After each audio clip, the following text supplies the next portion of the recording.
வெட்டிட்டு இருக்கோம். தோலை உரிச்சு பொடி பொடி இந்த மாதிரி பீஸ் வெட்டணும். வெட்டி இதை வந்து பொரித்து அப்படியே கிரேவி வைக்கப்படும். வீட்டில் சிக்கன் கிரேவி எப்படி வைப்பீங்களோ அதேமாரி தான். ஆனால் அந்த மீனை வந்து பொரித்து வச்சிங்கன்னு வச்சுக்கோங்களேன், அது ஒரு டேஸ்ட்டில் இருக்கும். மசாலா நீங்கள் எப்பவும் கிரேவிக்கு என்ன மாரி யூஸ் பண்ணுறீங்களோ அதை யூஸ் பண்ணுங்கள். பார்த்திங்கன்னா இந்த மாதிரி பொடி பொடி பீஸில் வெட்டினோம்னா நல்லா சாஃப்டாக இருக்கும். எப்பவுமே காலைல கஞ்சி தான் வேணுங்கிற ஒவ்வொரு பொரிப்போம், மீன் பொரிச்சு சாப்பிடுவோம், இல்லை கிரேவி வைப்போம், இல்லை ரோஸ்ட் போடுவோம். இப்போ நம்ம பண்ணி கிரேவி வைக்கிறோம். ஒரு மீனமலை வெட்டிடும்.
இப்போ நம்ம மசாலா ராவி வச்சுருக்கோம்.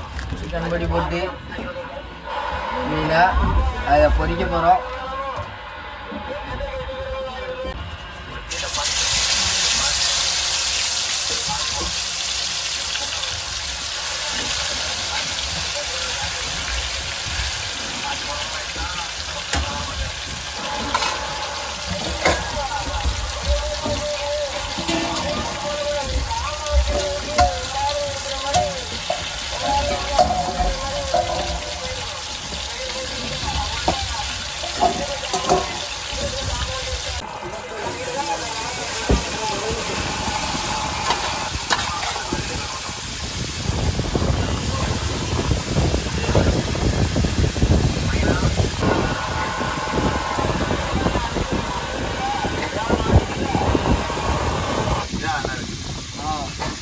நாங்கள் மீனை பொரிச்சு எடுத்துட்டோம். முக்காக்காடு இருந்தால போதும். நல்லா மீனை பொரிச்சு எடுத்துருக்கோம். நாங்கள் ஜாமான்லாம் எடுத்து வச்சுருக்கேன். மசாலாலாம் வெங்காயம் தக்காளிலாம் வெங்காயம் தக்காளி வத்தல் கடி மிளகா போட்டுக்கலாம். நாங்கள் ரெண்டுமே சேர்த்துருக்கோம். அப்புறம் வெள்ளைப்பொடி மசாலா மகாராஜா கறி மசாலா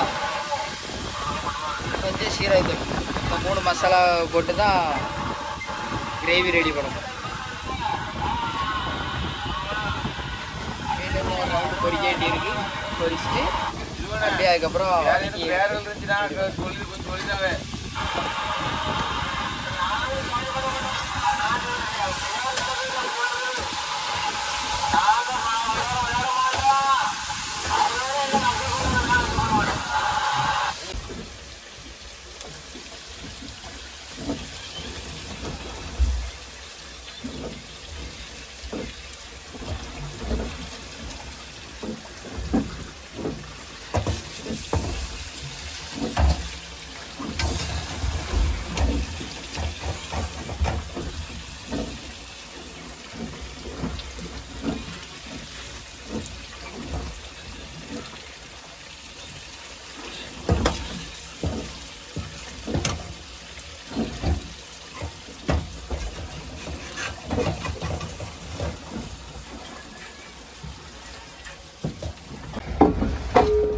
நம்ம கிரேவி ரெடி பண்ண போகிறோம்.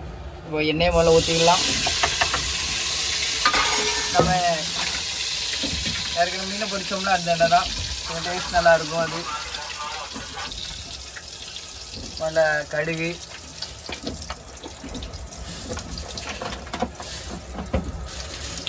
கொஞ்சம் போல் கடுகு போட்டுக்கிறோம்.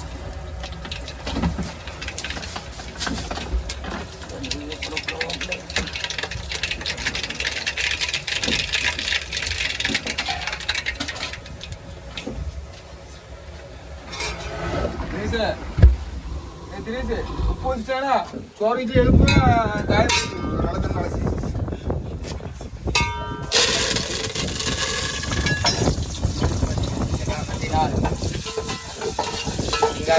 வெங்காயத்தை தட்டுறோம்.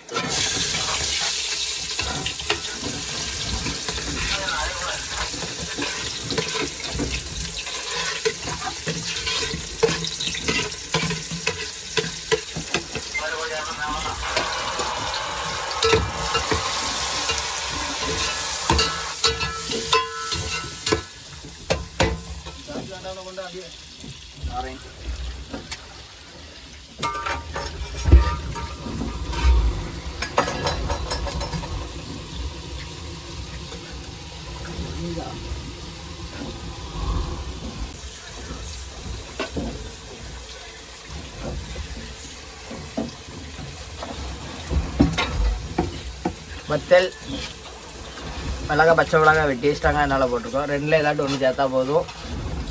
இப்போ வெங்காயம் நல்லா கொஞ்சம் வசங்கி வந்துருக்கு. நம்ம இப்போ வத்தலும் மிளகாயும் போட்டிருக்கோம். அதையும் கொஞ்சம் லைட்டாக வதக்கிட்டு தக்காளி ஒரு தக்காளி எடுத்துருக்கேன். தக்காளிலாம் சேர்த்துக்கலாம். அப்புறமா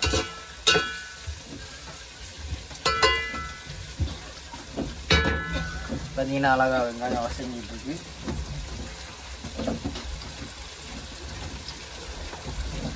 அடுத்து தக்காளி,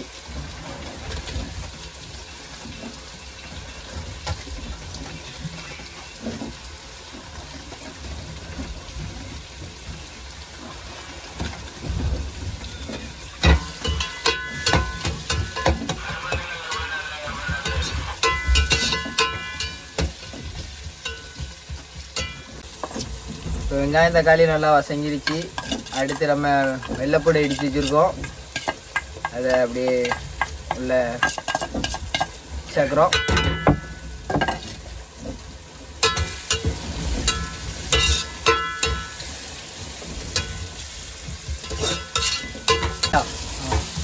இப்போ நமக்கு வெங்காயம் தக்காளி நல்லா வசங்கிட்டு இப்போ பார்த்திங்கன்னா தண்ணி சேர்த்துக்கிறோம்.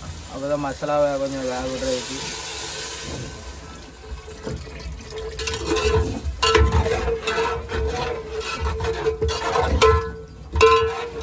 கட்டியாக வரணுன்ட்டு தண்ணியை கம்மியாக தான் வச்சுருக்கு. தண்ணி ஊற்றியாச்சு.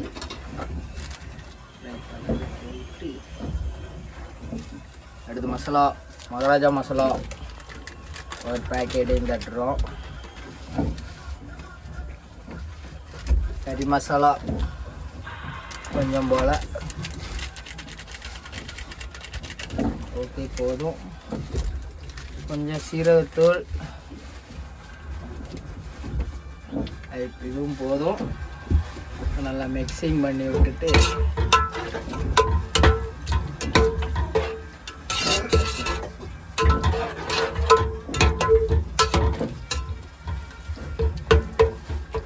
அதானே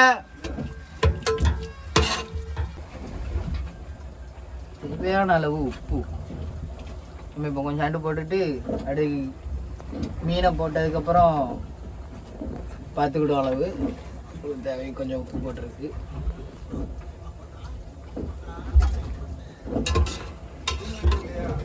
இது கொதிக்கவுமே நம்ம மீனை போட வேண்டியதான். ஏன்னா நம்ம மீன் வந்து பார்த்திங்கன்னா ஏற்கனவே நான் சொல்லியிருந்தேன், நான் பொரிச்சு வைக்கிறதுனால ஒரு 3/4 வேக்காடில் எடுத்து வச்சுருக்கோம். மீன் நல்லா கொதிச்சதுக்கப்புறம் கிரேவி நல்லா கொதிச்சதுக்கப்புறம் அது தட்டுவோம்.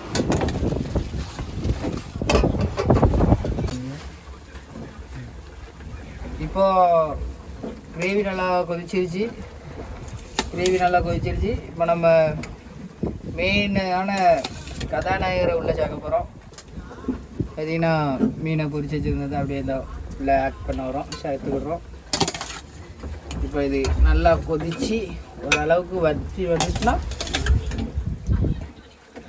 பன்னி சுக்கா கிரேவி ரெடி.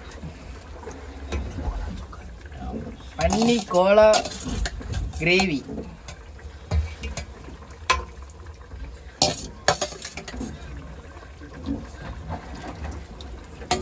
இது லாஸ்ட்டாக ஊற்றுனது வேறு ஒன்றும் இல்லை, நம்ம வடிச்சு எண்ணெய் தான். ஓகே,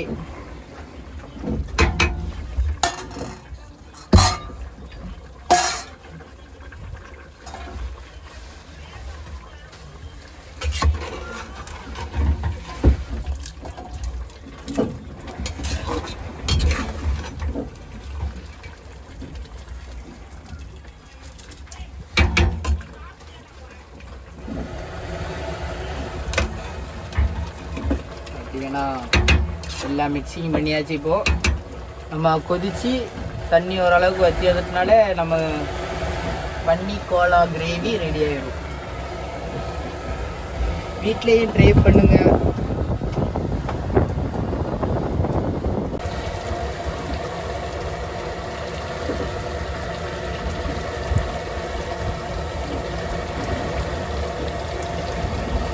இப்போ நல்லா கிரேவி கொதிச்சுக்கிட்டு இருக்கு. இப்போ தான் வற்றி வந்துக்கிட்டு இருக்கு. நம்ம நமக்கு எவ்வளோக்குள்ள வத்த வச்சு நல்லா சாப்பிட்டோம், நல்லா டேஸ்ட்டு இருக்கும். நாங்கள் 8 பேர் அங்கே இருக்கோம். 8 பேருக்கு இப்போ அதில் ரெடி ஆகிடுச்சு.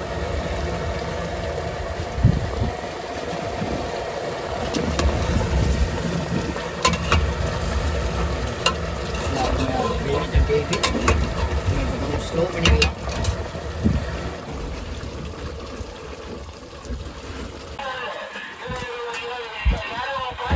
இப்போ நம்ம கிரேவி ரெடி ஆயிட்டு கரண்டி எடு, குழம்பு எடு.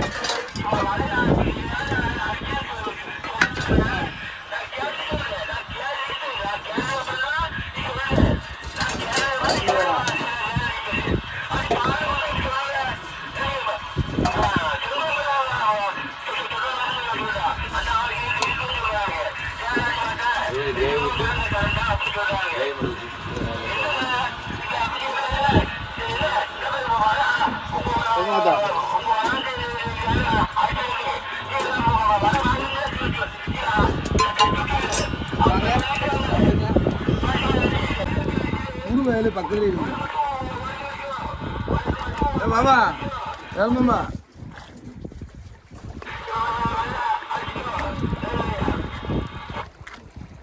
ஒரு உருவ பிடிச்சிட்டே போகுது.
போன பத்தியா வந்துட்டானா